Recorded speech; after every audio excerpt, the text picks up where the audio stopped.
Welcome. In this video, we're going to discuss prospect touches. How often should I touch a prospect monthly? One of the things that salespeople don't do a great job at is follow-up. I'm going after a prospect, calling on them, and then I might call them once, twice, 3 times, and just let them drift off. And well, they never called me back. They never responded. And so we have to make sure that we have a touch schedule to know how often should we touch these people and for how long. And so we're going to talk about that today. With that said, last video we discussed the client touch schedule. If you didn't have a chance to review that one, my suggestion is stop this one, run back. It's less than 5 minutes. Listen to that one because if you have to take care of your clients first. So go back, listen to that one. Then let's talk about how do we get new clients, new prospects. How do we get them into the system and how do we touch them regularly to turn that into cash? So let's talk about the prospect touch schedule. So the prospect touch schedule is very simple. One of the things you look at is when you look at your clients, okay, you might have how we defined a silver client. We have silver, gold, and platinum, right? You might have a silver client that actually is a platinum prospect. What that means is maybe they're just ordering one product line from you, or they're just ordering a little bit here and there, but they're not fully immersed in your product line to get them, but they have the opportunity to be a platinum prospect for you. So with that said,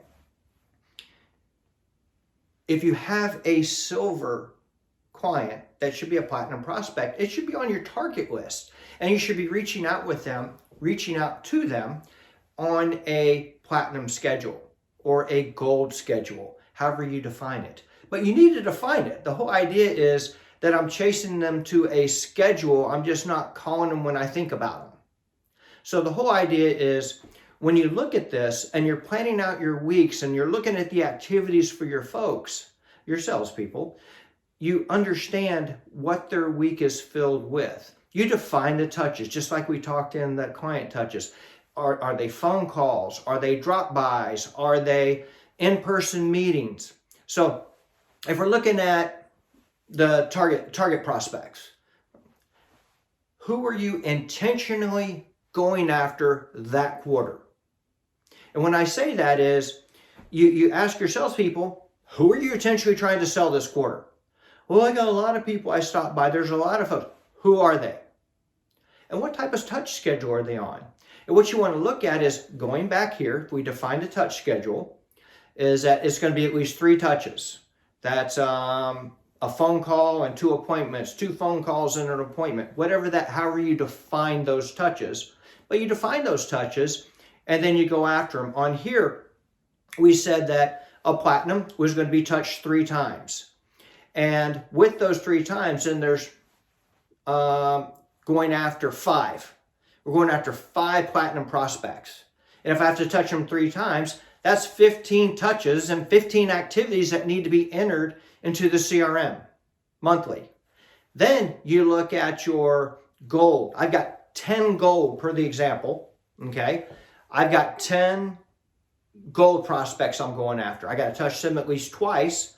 And so 10 times 2 is 20. So there's 20 activities that need to be entered in the CRM. And that's how I make sure that our folks are on those touch schedules. They're touching these people regularly. Because the biggest waste of time is your salesperson out there chasing them and they left them a couple messages. All right? We've all been sold to before.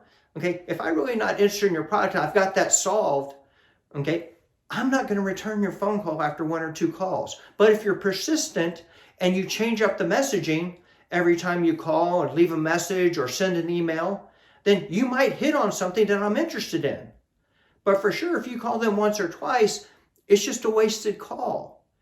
You need a schedule to go after your prospect. You need to be intentionally selling. So with that said, if you look at it, if I look back at what we figured out earlier on the client touch schedules, there's 80 touches.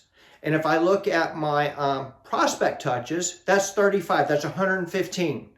If I take 115, divide it by 4 weeks, That gives me right around 30, a little bit north of 30 activities that I should be doing that week. And depending on what industry you're in, okay, you can increase the target prospects, the client costs, whatever the case may be. You got a more senior rep that has more clients and so forth. You can play with these numbers, but the whole idea is there's your plan for the week. There's your activities. Here's who you're going after. So it turns it into more of a science than an art. So the art is tracking people down, right? Following up, giving a consistent message, changing up the message so that we might find something different that's appealing to them. So the whole idea here, people, is to proactively sell, intentionally sell. If you found value, please like, follow, and subscribe. Thank you for your time.